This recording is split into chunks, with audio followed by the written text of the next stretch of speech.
Hey guys, so we have the Nictemaw portable washer here hooked up. So what I found, it was leaking from the back over here. It was leaking a crap load of water. So I put a tray. There's not really that much warranty product information on it. So I just did some research. There's this access panel here. There's two screws, one right here, one right here. And I took off the drain, the cover.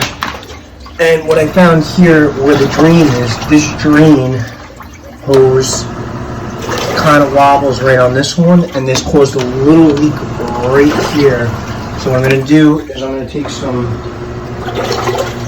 sealing tape and a little bit of duct tape, and then we'll see what happens. Hopefully that solves our leak. But if you ever have a leak, you can disconnect also this part, or you can try to patch it. Hopefully that's where your leak is from, but you have this easy access panel. And I know there's not that much warranty information or product information, but hopefully this can, help you solve your problem. Alright, signing out. Patched up. No more leaks. Hopefully this solves your problem.